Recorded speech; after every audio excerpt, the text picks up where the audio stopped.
Om Jnana Timirandhasya Jnananjana Shalakaya Chakshur Nilitam Yena Tasmai Shri Gurave Namaha. Now we'd like to speak some of the philosophy of this Krishna consciousness movement. The singing is very nice. I think you all enjoyed that, isn't it? We'd like to chant Hare Krishna. We'll chant more afterwards. And we'll have some dancing also, because natural progression from music is dancing. And we'll have a little prasadam also. Prasadam means Krishna's mercy in the form of wonderful food. Vegetarian, of course. So now I'll just speak a little of this philosophy. This singing is very nice, but it's not simply sentimental, but there's a very deep and profound philosophy which is of vital importance to all of us, because philosophy means, if we see the etymological derivation, that means a love of truth. So we should all be interested in the truth, isn't it? The ultimate truth. So, I'll speak about this for some minutes. Hare Krishna. This chanting of Hare Krishna, Krishna Krishna, Hare Hare, Hare Rama, Rama Rama, Hare Hare, is not something new or man-made or invented. This chanting has lasted as long as this world has lasted, and even before that. We understand that much of what we're taught in school, or that we receive through the whole culture of modern society, actually doesn't really teach us about what the goal of life is, or even who we really are. We learn so many things about how to get money and clothe ourselves and feed ourselves in various ways. But we don't really know who our self is. If we ask someone, "Who are you?" they will respond something like this, that my name is Judy Brown, I am from Galway, this is my father, this is my mother, this is my house, this is my dog, this is my car. So, I am from Galway. What is that? What is from Galway? The body was born here. And this house, this car, this dog, this husband, they're all in relationship to the body. But if we examine the body, we'll find that there are only chemicals. There's also chemicals. The chemicals here could, in course of time, become the chemicals in a body. If this wood here enters the earth and gradually decomposes into soil and becomes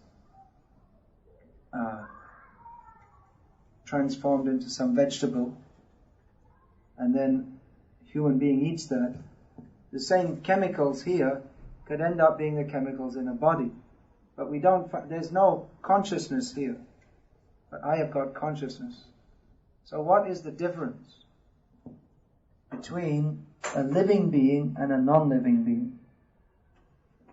The difference, according to the Bhagavad Gita, or the Vedic philosophy, is the presence or non-presence of the soul, which means that I am actually not this body. This body is temporary. That we can all understand. It comes into being at a certain point of time, and at a certain point of time, it will cease to exist.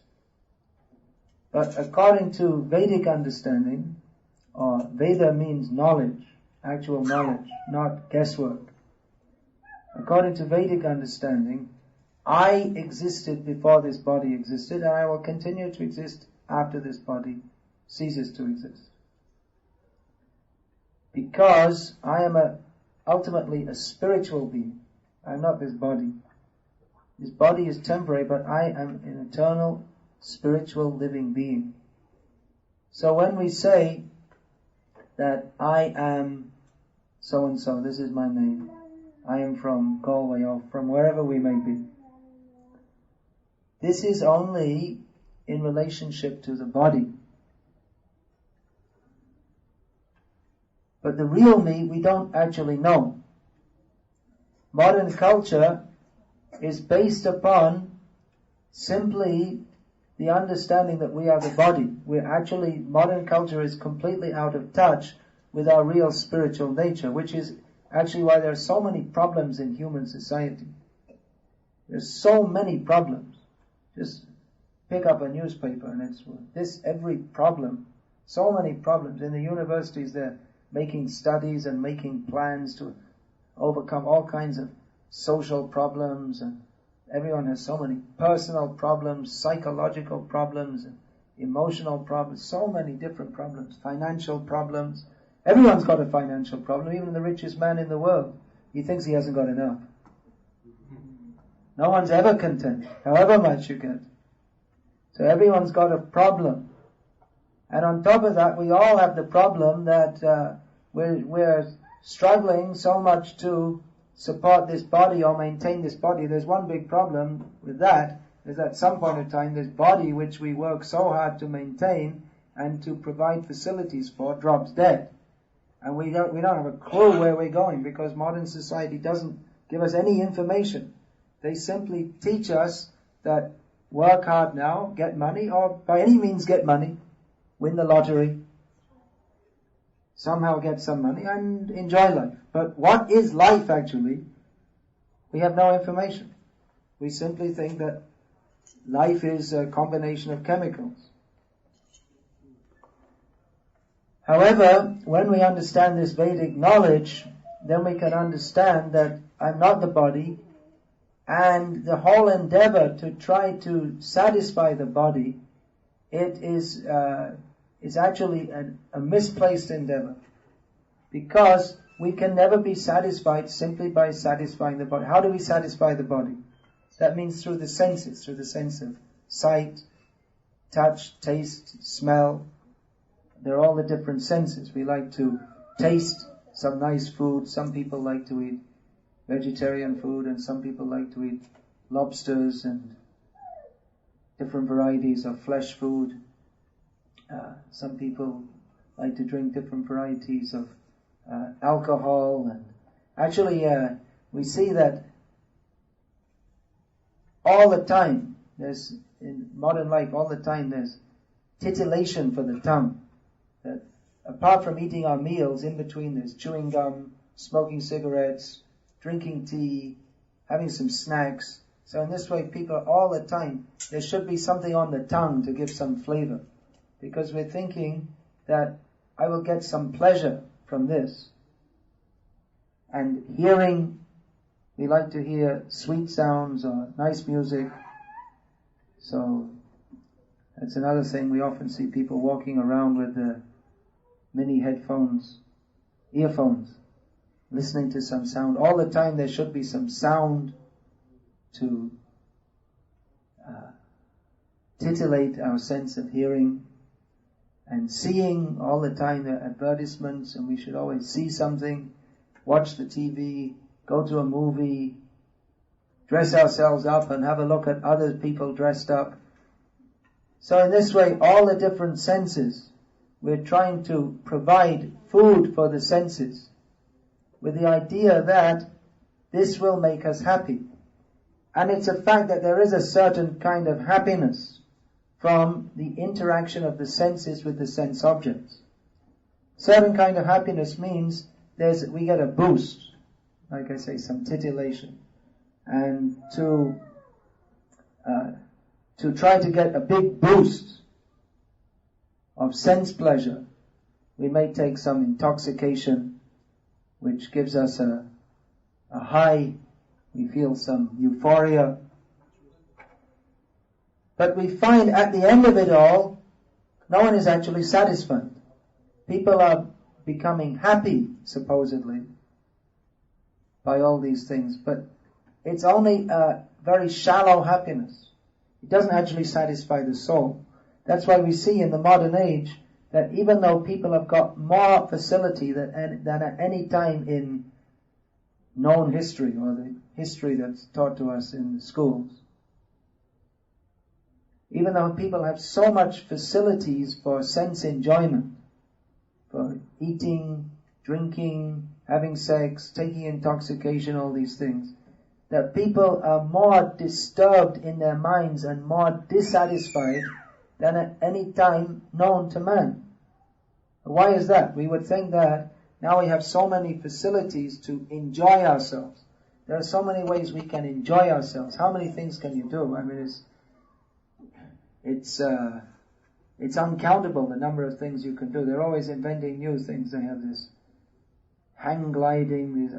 I've been living in India for the last 25 years, and coming back and seeing so many different things. What do they call that? Bongo jump or something? They jump off a big height?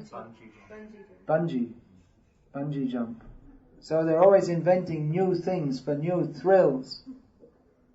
There's so many different thrills you can have. And now in Galway it's not just potato pies and Guinness, but there's probably got all kinds of Chinese restaurants and Italian restaurants and every kind of restaurant you can imagine. Hare Krishna restaurant also. You've got, right? Little one. So there are some, that's a good restaurant. That gives spiritual food. So there are so many more facilities for enjoying ourselves in various ways. And they've invented so many different kinds of sports, which to me looks like some kind of different torture. Life's already enough struggle.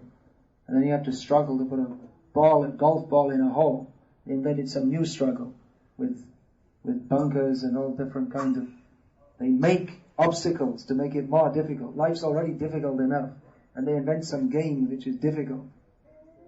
So anyway, all these different diversions are there with all different facilities to enjoy. You can choose how to enjoy yourself in so many different ways, but still people are fed up. People are not happy. They're not intrinsically happy. And that's why we see so much disturbance in society. Someone was telling me recently that in the so-called developed countries, that 80% of people throughout their life seek some kind of psychiatric treatment. In other words, everyone's more or less crazy. That's 80%. The other 20%, well, maybe they just get by without it. But this means that actually people are not happy. Everyone's feeling discontent. And we try to cover this up, this discontent or this feeling of emptiness inside, by having more sense enjoyment. We try to cover it over by creating some more and more euphoria.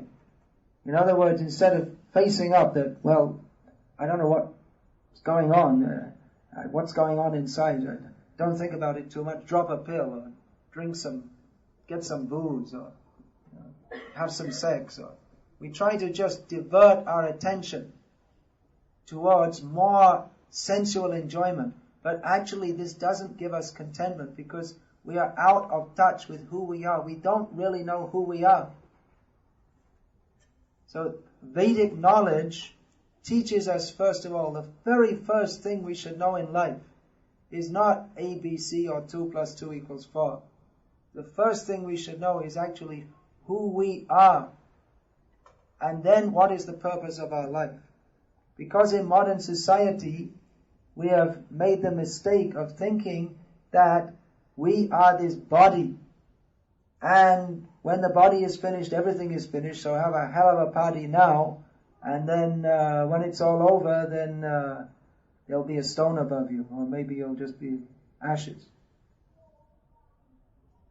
So because modern society is based on this mistake of identifying the self as the body, therefore all over the world we find that despite tremendous technological progress, people are more disturbed, that at any time, because people, we don't actually know who we are.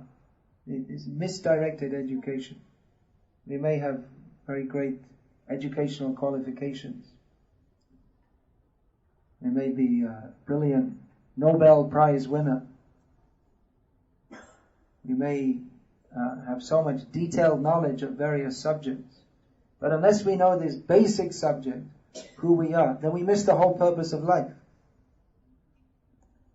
So Vedic knowledge begins at the beginning. The most important thing we should know. Who are we? Actually, who are we? Are we these bodies? It's a fantastic combination of chemicals. Even though scientists have been studying the body, how it works, for so many years, and they've made so many discoveries. But there are still some very basic things they don't know. Just like we know that the heart is the seat of energy in the body. But how is that? What is the ultimate source of energy? They don't know. Well, actually in the Vedic knowledge it's stated that the soul is situated in the region of the heart. So the soul gives energy to the body. So Vedic knowledge teaches us the most essential point. It's actually a very simple thing to understand. You don't require a PhD or an MSc to understand this very simple point. That we are spiritual living beings. We are not simply combinations of chemicals. And therefore, simply by reacting the matter of this body with other matter around us, that cannot actually satisfy us, because we are the soul. We are spiritual living beings. So this Vedic culture, or this Vedic way of life, Krishna conscious way of life, that is based on this understanding that we are all souls, and we have bodily needs, physical needs, no doubt, mental needs, emotional needs, sensual needs also. We're not denying that the senses, they also have some requirements. But our topmost intrinsic need is our spiritual need. We have a spiritual need which is largely neglected in modern society due to lack of knowledge of this very simple fact that we are spiritual living beings. What is the difference? We can understand this by deduction. That what is the difference between a living body and a dead body? We can say, well, in dead body the circulatory system stopped, the respiratory system stopped, the brain functions stopped. So that's true, but that's rather the symptom of a dead body. But what's the intrinsic difference between a living body and a dead body? Why does it all stop? Another way we could look at this is that we see that some babies are born stillborn. So usually a baby, when they're born, they grow. But another baby which is born stillborn, is born dead. The baby grew within the womb for 9 months and then during the process of birth expired. So it's the same chemicals in a living baby just born and a stillborn baby. You'll find the same chemical combination or biochemical combination. But why is it that a living baby grows and a stillborn baby doesn't? What is the difference? It's due to the presence of the soul in the living baby and the absence of the soul in the stillborn baby. When the soul is there, that gives life to the matter which is intrinsically dead. Within this body, there are various chemicals you can analyze. There's a lot of carbon and nitrogen, practically all the basic chemicals are there. But what gives life actually? Life comes from the soul. And the difference between a living body and a dead body is the presence or absence of the soul. Just like we find in any language, It is said all over the world. When someone dies, people say he or she has gone away. Isn't it? How do you say you're from Germany? Passed away. Passed away. Passed away. Or gone away. Whatever. Gone away. Where are you from? Armenia. You're from Armenia. How do you say that in Armenian? Roshdva. In Hindi, chalega. In Bengali, chalegete. Any other offerings here? German? Irish, can you say? Shoshe imaha. Difficult pronunciation. Anyway, what does it mean? He's gone. He's gone. How do you say in German? You see, in every... I don't know. I didn't set this up, I promise. But I didn't know you were from Armenia. I never saw you before. Venezuela, I'm Romanian. No, you're from... Just wearing this shirt. Okay, so... I thought you were from Germany, that's why I asked. So how do you say it in Spanish? Se fue. Se fue. Means gone away, right? In every language of the world, you'll find that when someone dies, they say, he has gone away. So the question is, who has gone away? Just like, say you're some loved person, your father is there, and everyone is crying, oh, he's gone away, he's gone away. You say, he's not gone away, he's still there. No, he's gone away. No, he's still there. No, he's gone away. But what's there? We were thinking that the father, this is my father, this body. And for so long, we were kissing or hugging or maybe fighting or whatever. Giving something to him, getting something from him. So many different exchanges were there. But now, the same body which we kissed and we hugged, now we want to bury or burn. And this same body which you say, now he's gone away. That same body, if you were to do anything to that, just like assaulting or sticking a knife in, that would be considered a crime. And that same body, if you don't burn it or bury it within a short time, that's considered a crime. So why is a living body treated differently to a dead body? Why do we say he has gone away when the same body is there? Because actually he is the soul and he has gone away. That is the difference. Actually we know in every language of the world we say gone away. We know, but because we are not given systematic spiritual education, therefore, even though we say he has gone away, we don't actually know who he is or where he has gone or why he has gone. So this is the most basic information which we should all know. It's pretty important, isn't it? Because we're all going to die soon. I know that may sound rude and people think that's wrong to say that kind of thing, but actually it's true. We're all going to die soon. We're not going to be here long. If you're 20 years old, then you might live to be 90. That's not very long. 70 years. We think it's long because we're going on with life, but actually it's not long at all. 1 year comes after another and goes on and on and on. And in a short time, the young boy who was running around on a soccer pitch for 90 minutes, he can't even walk up the stairs without a stick. And then he can't walk anywhere at all because he's gone. So we're all going. But where are we going? That we should know. So this Vedic knowledge, this teaches us these basic things. That first of all, that we are spirit souls and why we get different kinds of bodies. And how what we do in this life will affect us in future. In other words, the laws of karma.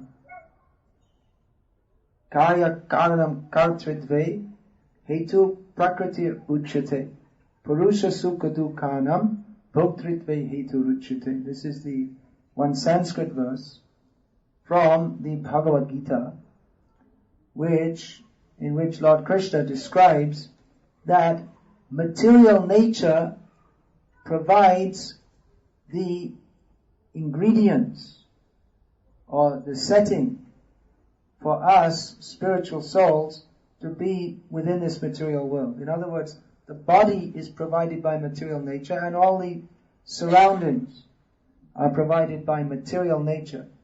But we as spiritual living beings, we determine our karma, and according to our previous karma we have a present kind of body, and according to what we do in this life, that will affect our future body. So that is why actually the law of karma is so all-encompassing that even the very shape of our body, even the tendency of our mind that we inherit from previous lives, from everything we do, we are creating future karma. So this is all analyzed in great detail. There are so many different departments of Vedic knowledge to analyze this. But Bhagavad Gita, which is the quintessential Vedic scripture, this describes just the essence. That whatever kind of body we have in this material world, anyway we have to leave it. Therefore, the whole situation of material life, it is not relishable, it is not enjoyable. In modern society especially, there's so much emphasis on enjoy. No one's happy. There's so much emphasis on this, but actually, as Lord Krishna analyzes in Bhagavad Gita, that actually the intrinsic nature of this material world is not enjoyable anyway. That he analyzes, Janma Mrityu Jaravyati Dukkha Doshanu Darshana. Lord Krishna suggests that by applying very shrewd analytical intelligence, one should understand that in this material world there is repeated birth and death, and in between each birth and each death, not only in human species but in all, actually the Vedic knowledge says there are 8,400,000 species of life throughout the universe, not only on this planet. But in every species of life, between birth and death, there are sufferings, particularly old age and disease. So therefore, despite our best endeavors to enjoy, the very nature of this material world is that it is miserable. There's no happiness in a place of death. We're all going to die soon.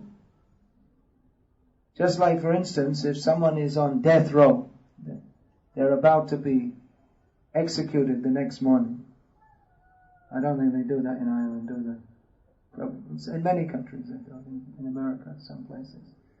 So tomorrow morning you're going to have, we're going to put you in a very comfortable seat and put 40,000 volts through your electric chair.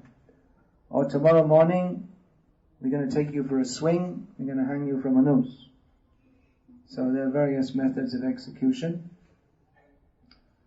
So if tomorrow morning, usually for some reason all over the world, wherever they execute people, this is a rather macabre subject, but just using it as an example, for some reason they do it first thing in the morning.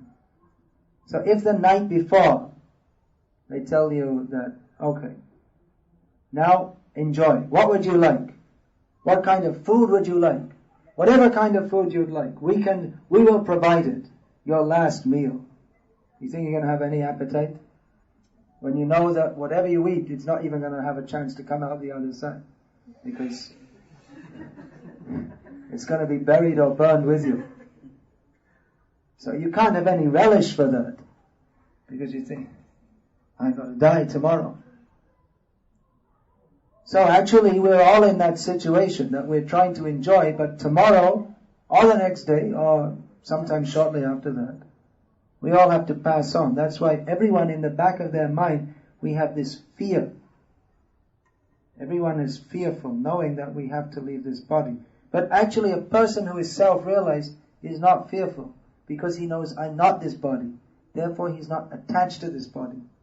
we are attached to this body. We like our own body. We like to dress it comfortably.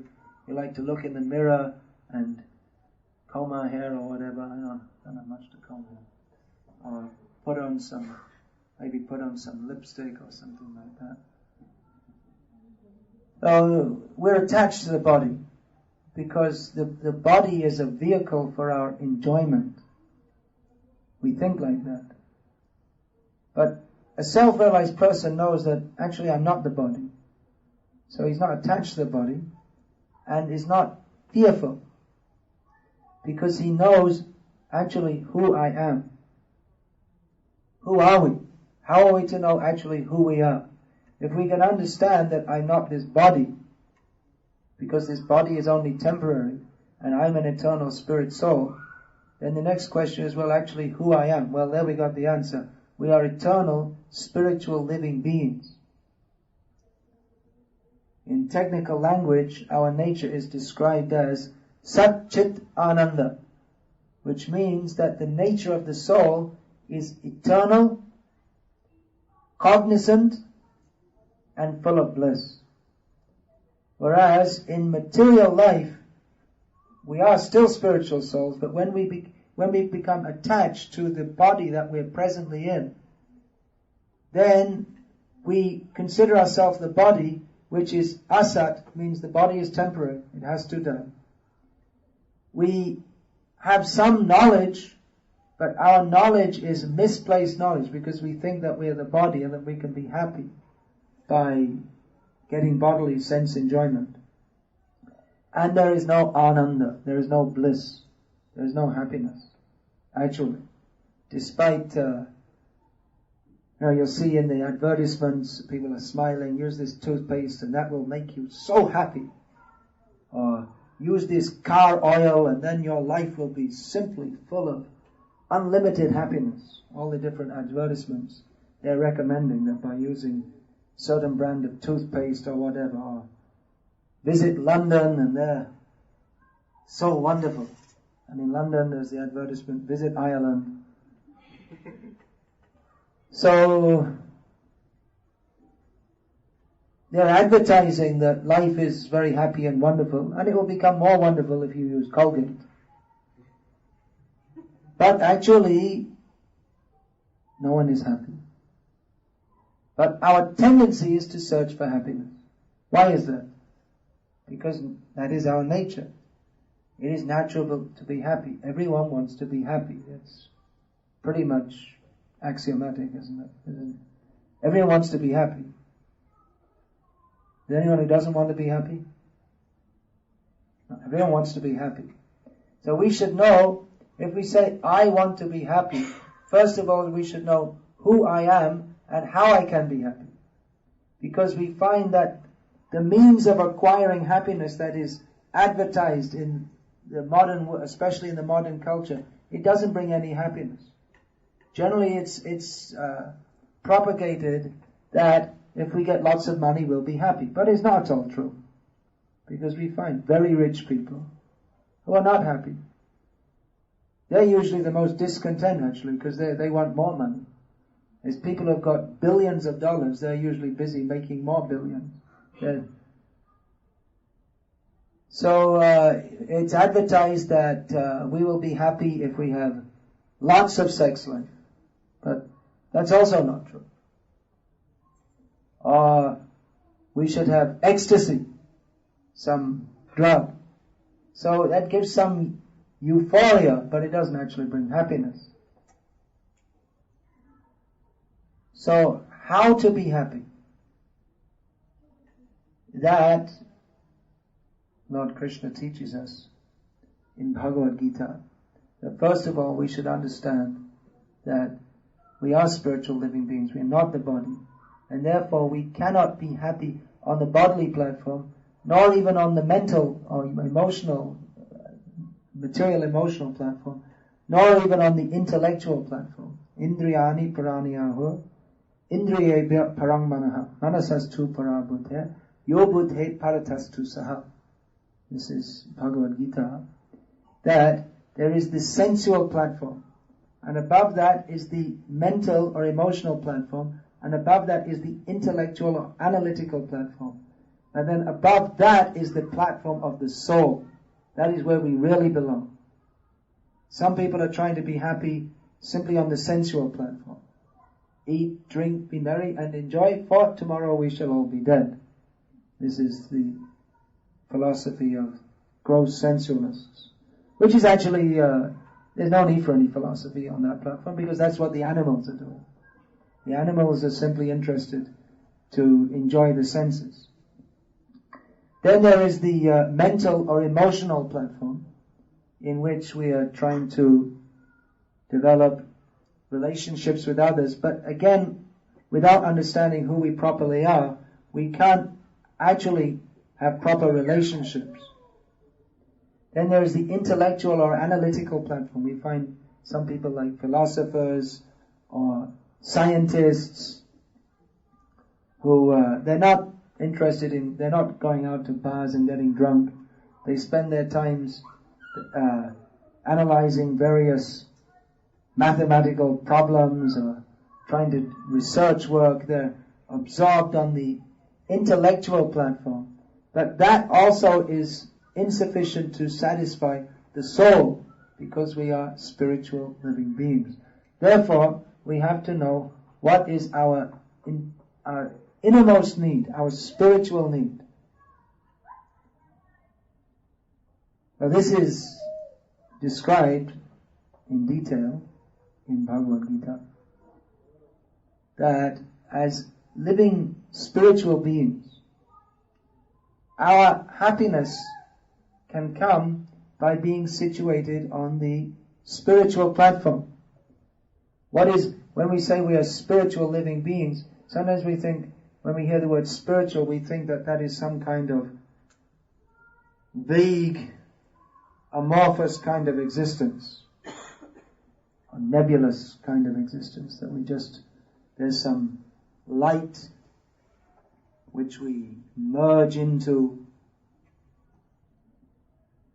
No, actually that is one stage of spiritual existence, so that's a very preliminary stage of spiritual existence, but the perfect stage of spiritual existence is to understand our spiritual relationship with all living beings based on our spiritual relationship with the supreme spiritual being, who is called Krishna. Krishna, this is a name, not simply an idea. This is the name of a person.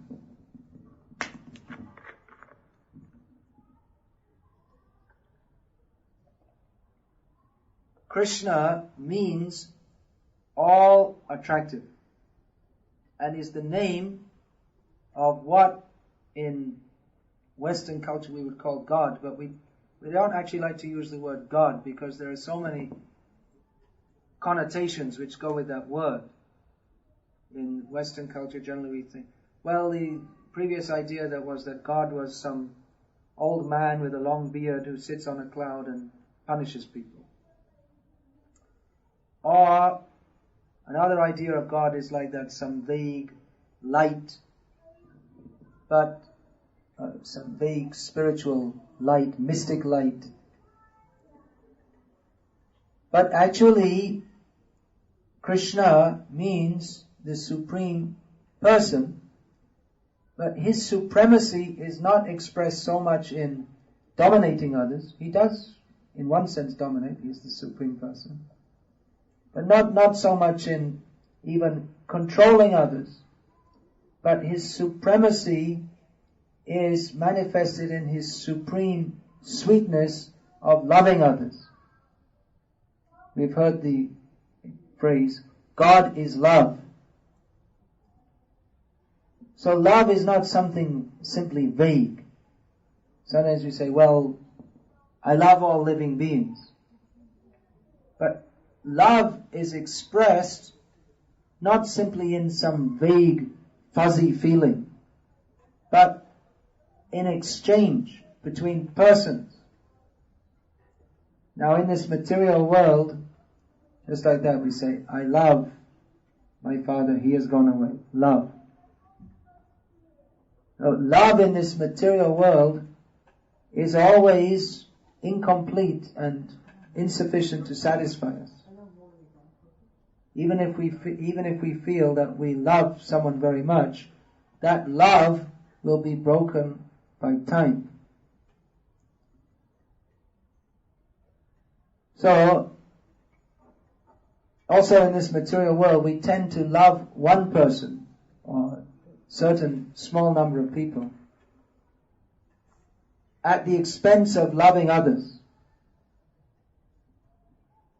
Just like, for instance, if we are in Palestine, if we are Palestinian, we may have an attitude of love for my fellow Palestinians, but at the expense of the Israelis. I love the Palestinians, but I hate the Israelis, and vice versa, if you're an Israeli. Maybe. It's not that every Palestinian hates every Israeli or vice versa, but that tendency is, I'm just giving an example.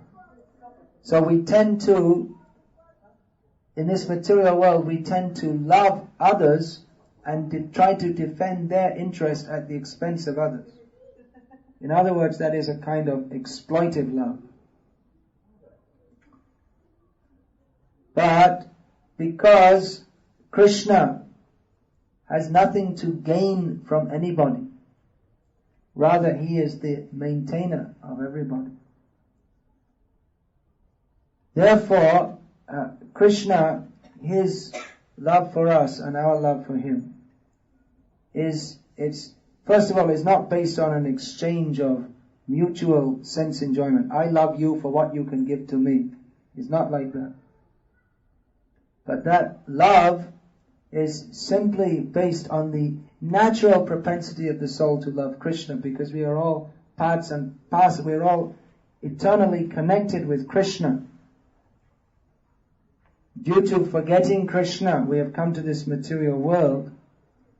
But if we simply revive our love for Krishna, which is called Krishna consciousness, to be conscious of Krishna, then automatically our loving propensity for Krishna will develop, and that will expand to all other living beings.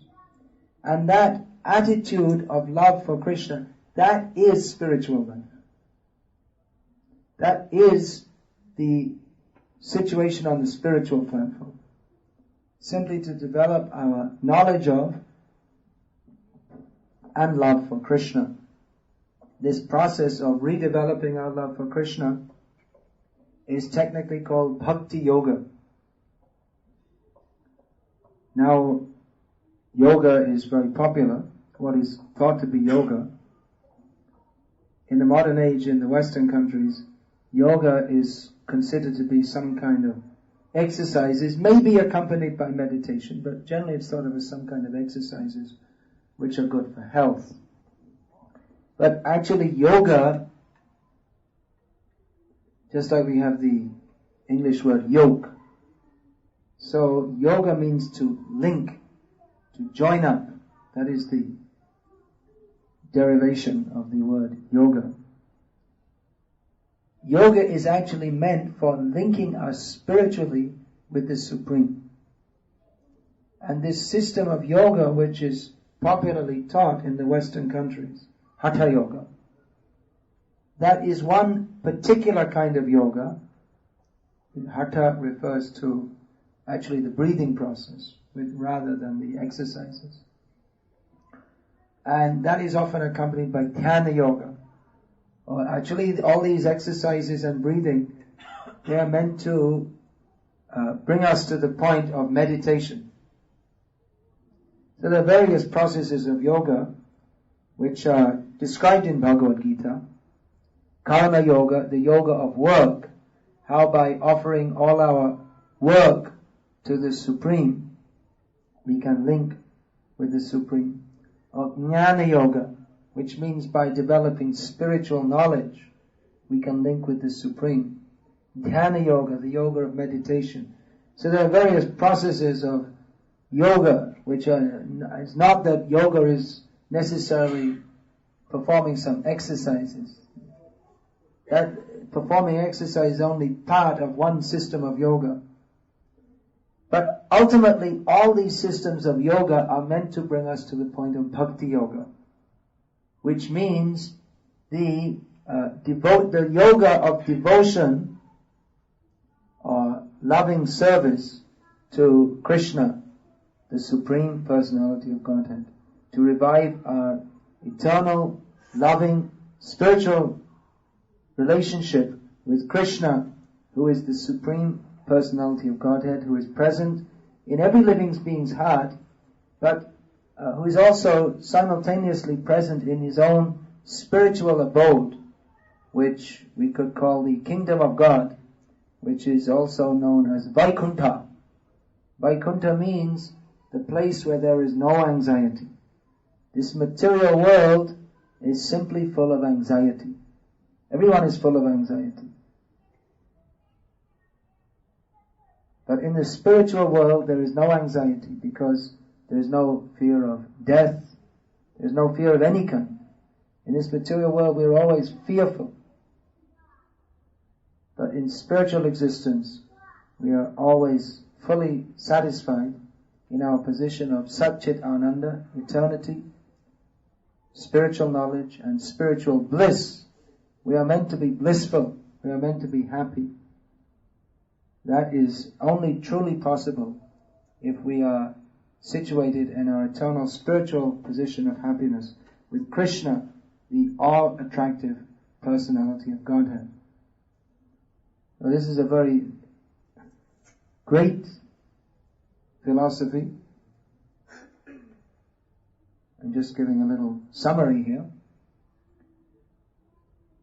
The basic process of Bhakti Yoga, or the Yoga of Devotion. There are many things to be done in this Yoga of Devotion.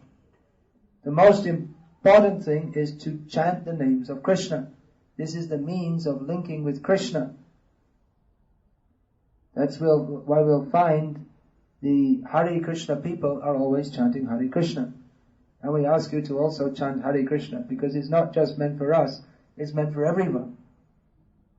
We're all eternally related with Krishna, but we have forgotten that. And if we chant Hare Krishna, that even if we don't know what it's all about or what this philosophy is, that naturally we feel a kind of happiness which we can't get from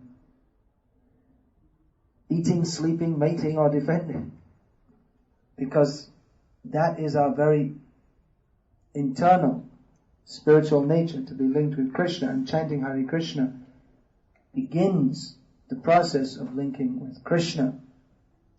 So chanting Hare Krishna, that gives us a link with Krishna, and that is to be practiced again and again and again.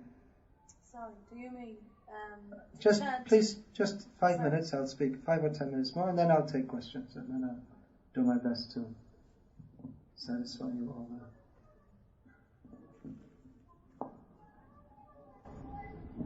Where did I put my beads? Anyone got their beads there? Got them on? No. So we are singing Hare Krishna, Krishna Krishna, Hare Hare. Hare Rama, Rama Rama, Hare Hare. And there's another way of chanting also. Chanting on beads, which all of us who are initiated in this practice, we chant on beads also. Meditatively, you see. String of beads. So we chant meditatively. Hare Krishna, Krishna Krishna, Hare Hare. Hare Rama, Rama Rama, Hare Hare. Hare Krishna, Krishna Krishna, Hare Hare. Hare Rama, Rama Rama, Hare Hare. Hare Krishna, Krishna Krishna, Hare Hare. Hare Rama, Rama Rama, Hare Hare. Hare Krishna, Krishna Krishna, Hare Hare. Hare Rama, Rama Rama, Hare Hare. So this is a process of mantra meditation, which anyone can take up in your home or hostel or wherever you may be staying. And by chanting this Hare Krishna Maha Mantra, it's called Maha Mantra. Maha means great. There are many mantras. This is the great mantra. By chanting this Hare Krishna mantra, then our relationship with Krishna, or our eternal spiritual relationship, is revealed. The heart is cleansed of all dirty things. Lust, greed, anger, envy, illusion. There's so many bad things within the heart that block our loving spiritual relationship with Krishna. So by chanting this name of Krishna, this all pure name of Krishna, the heart is cleansed and our natural relationship with Krishna is revived. So this is for our own individual benefit. We can take up this chanting of Hare Krishna. Actually, it may be after many, many lifetimes we get the opportunity to understand this. So we would request all of you who are coming just to find out a little bit, what is this about? It may be out of curiosity. It may be out of some sense of spiritual seeking.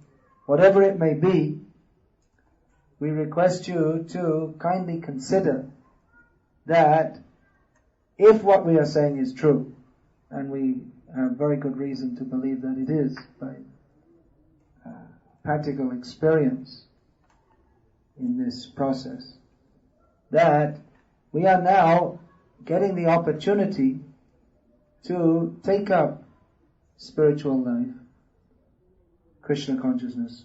This opportunity may come only after many millions of lives. Now we're in the human body, but there are many different kinds of bodies. Every living being is not only human beings, but every living body is the abode of a soul. There's so many trees, there's so many fish in the ocean. Even the cells in our bodies, they're also living beings. There are also souls there. Apart from the soul, or the main soul who is we in this body. So there are literally millions, billions, trillions, zillions, unlimited, uncounted number of souls. And it's only after going through so many cycles that we come to the human form of life in which we have enough intelligence to understand these points. So please consider this very carefully. And consider that which way my life is going. Is life simply meant for eating, sleeping, having sex, watching TV, or what other, so many things people do. Just living without any particular goal in life, living, dying, and then gone away. Where? We don't know. Or we should consider that this human form of life is very rare, very valuable, very short, and should be best utilized for understanding our true spiritual position, which we can do. There are many people offering different methods of so-called spiritual enlightenment, but we invite you to take very seriously this Krishna conscious movement. It's not a cheating kind of spiritual path in which we tell people that you do 20 minutes meditation in the morning and then you do whatever you like. But actually in our Krishna conscious movement, there are some restrictions also. No meat eating, no gambling, no illicit sex, no intoxication. We're not telling that you have to take this up immediately like this. We're asking you in the beginning to chant Hare Krishna.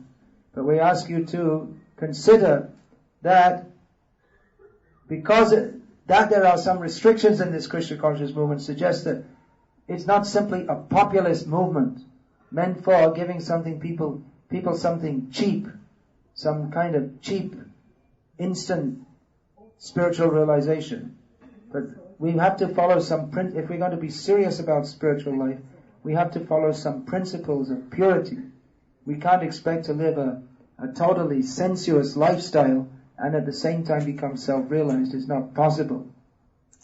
So we're interested in teaching according to our capacity. This sublime method of self-realization is a very serious process. Like I say, it's not It's not some kind of yoga process that do yoga for 20 minutes in each day, that will improve your sex life. Or do meditation and then you can better cope with the world so you can enjoy it more. No. We are teaching what is the fact that actually material life is miserable. You may protest, well, I'm very happy. But actually if we analyze, it is miserable. It is simply repeated birth and death with so much struggle and suffering.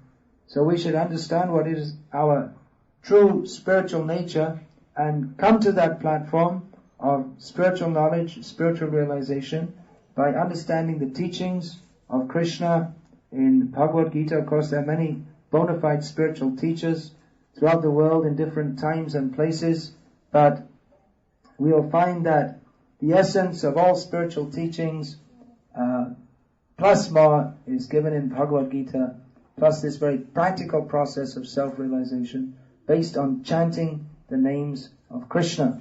So we invite you to join with us in this chanting and to take it up in your own life.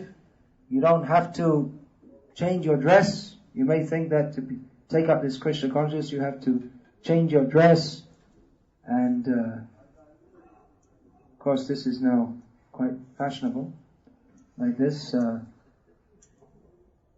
You can do that if you like also, but the essence is not actually change of dress, the essence is change of consciousness. So you can do that whatever you're doing, whatever it may be. There are so many things people do. So whatever your life is, you can add Krishna consciousness to it, and in this way make progress to understand Krishna on the path of self-realization called Bhakti Yoga.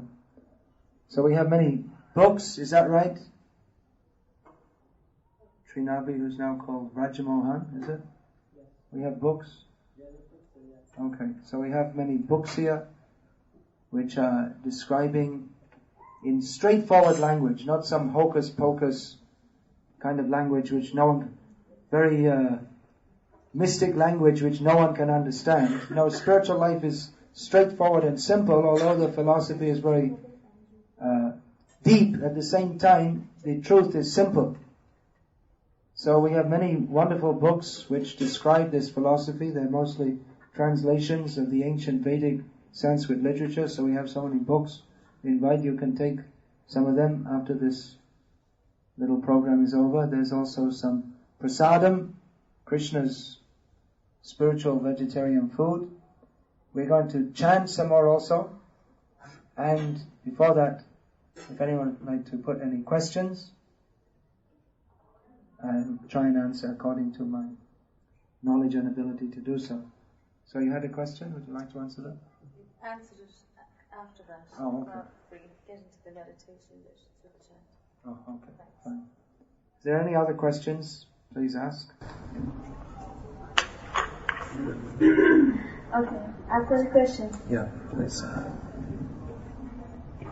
Say if you know going to say someone like me, I don't have the time to go to temple most of the time. So if I can go like once a month, just go to temple. Yeah, but at the same time, if I help someone like helping someone's money or like helping people like for charity. But sometimes if I'm not going to temple most of the time, then in your opinion, is that okay? The question is that I don't have time to go to a temple very often, but you'd like to help people by giving charity, yeah. Yeah, the tendency to do good for others, that is of course laudable, but we should know how to help others also. Sometimes in the name of charity, things are done which are not actually very helpful at all to anyone. Just like, for instance, well, that's well known and documented that much of the foreign aid of the countries of the West is actually used for controlling other countries. They use the foreign aid to control the so-called undeveloped countries. But even just like, for instance, we may think, well, people are hungry, so let's send some carcasses for them to eat. So, but actually giving them meat to eat, that causes them bad karma. And by helping one kind of living being who's hungry, you're killing another kind of living being. So there are many different processes to try to help people. But actually, all these processes that we see within the material world, because they're not based on the platform of actual knowledge, they don't actually help anybody. Because they're all in relationship to the body. They're only in relationship to the body. So if we really want to help people, we'll give them the spiritual knowledge by which they can get free from repeated birth and death. That is the best welfare work. Now you're saying you can't visit a temple very often, but you can chant Hare Krishna at any time. So this is a very practical process that you don't have to go to a temple. In wherever you may be, you can chant the names of Krishna and make tangible spiritual advancement.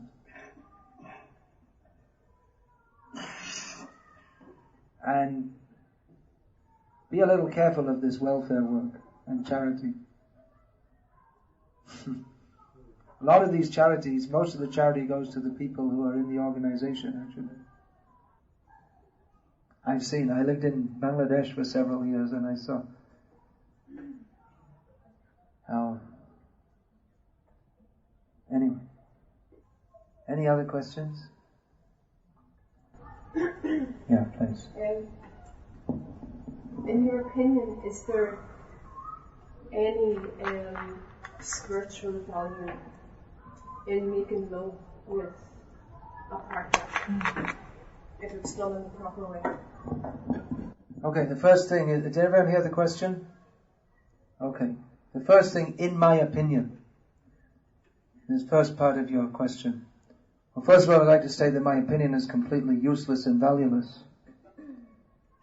Because it's only an opinion. And I'm a tiny living being within a vast universe, and I may have an opinion. But actually, we should know what the fact is. I may think this, or I may think this, that, or the other, and my opinion may change from today to tomorrow. But it's only an opinion. So we should know actually what the fact is. What are the actual facts of reality? Just like I may say, in my opinion, 2 + 2 = 5. It's a democratic country, you can believe whatever you like. So you can believe it. You can even start the 2 + 2 = 5 party and make a campaign that in the schools we should teach that 2 + 2 = 5. And you can believe it, but it doesn't mean it's a fact. So opinion is not a very valuable platform. We should know what the facts are. Now, when we're talking about making love, which is a euphemism for having sex, that is a certain activity which has, we could say, attracted a lot of attention in human society. There are so many things written about that, and we find that in traditional religious systems there are some restraints on that. There are, for instance, in the Bible there are words like fornication, which no one knows anymore because it's not considered, previously it was considered wrong, but now it's considered, everything's alright. So this, what are the actual facts? Well, I was talking about karma. So everything we do, according to the facts that we know, the spiritual, what we accept as spiritual facts, which are given by the supreme spiritual knower of everything, Krishna. So the fact is that for every activity we do, there is a certain kind of reaction. So that this sexual activity, it's actually a very powerful exchange. There's a lot of, apart from physical energy, there's a lot of emotional energy there. There's a lot of karmic energy also. So actually what you said is correct, that sex, if indulged in the proper way, actually in Bhagavad Gita, Lord Krishna says, Dharma viruddho bhutosmi, Dharma viruddho bhuteshu kamosmi bharatarshava. Lord Krishna says that sex life indulged in according to religious principles, that is me, Krishna says. That is a representation of me. So yes, sex indulged in the proper way, that is good, but we should know what the proper way is also. Because often we think that, well, if we love each other, that's very wonderful. But then often we see people who love each other, after some time they hate each other. They only see each other. So it means that the love wasn't actually on a very solid platform. It was only on the emotional or euphoric platform. But it wasn't actually fixed. So therefore, within Vedic society, that sexual relationships between human beings, unlike that of the animals, that should be conducted within marriage, in which there is a commitment of one partner to the other. The natural result, we say that sex is natural, well, that's true on the material platform. So the natural result of sex is children, and children need looking after, and they need parents. So in Vedic culture, sex life should be engaged in between married persons for the procreation of children, with the idea of bringing up the children in God consciousness or Krishna consciousness. In other words, it's not as John Lennon once remarked, that most children these days are born over a bottle of whiskey on Saturday night. So it's not simply that one has some unrestrained lusty feelings, and 9 months later, if there's no abortion in between, then a baby pops out. But rather, because it's such a serious matter, producing children should be engaged in very seriously and thoughtfully, not whimsically. And love is not not taken as simply some kind of emotional feeling which can change, but rather, in other words, well, we're making love and then after some time, okay, forget it. You go and find someone else, I'll go and find someone else. But rather that commitment should be, first of all, solidified in marriage. And marriage also doesn't mean you go and sign a piece of paper and put a stamp on it and pay the government some fee for registration. But marriage is actually a religious institution. Marriage, that means husband and wife come together in the eyes of God for the sake of serving Him and for bringing children into this world to serve Him.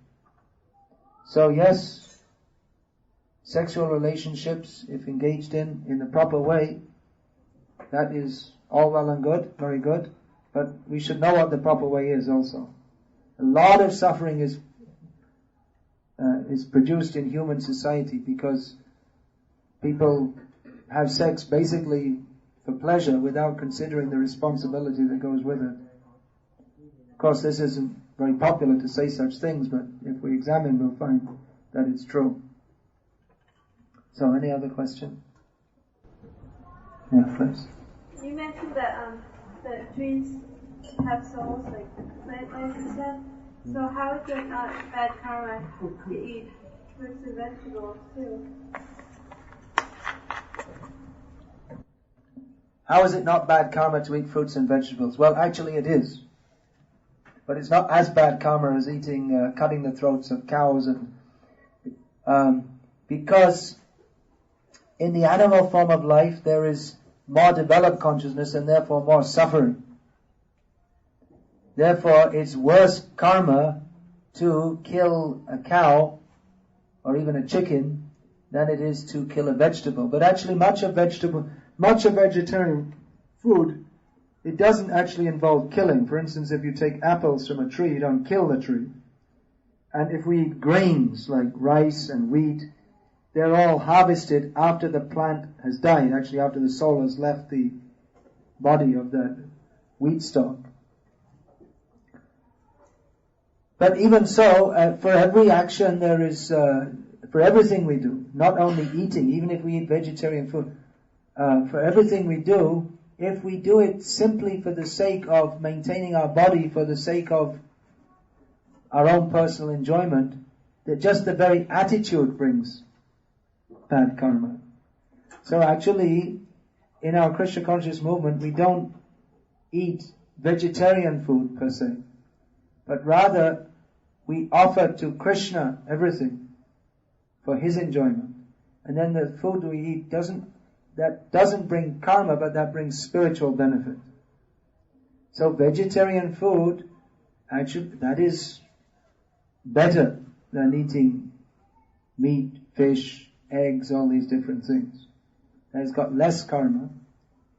But better than that is to take spiritualized food which is offered to Krishna. And Krishna is also a vegetarian, so we don't offer these. We are vegetarians because Krishna is a vegetarian. Anything else?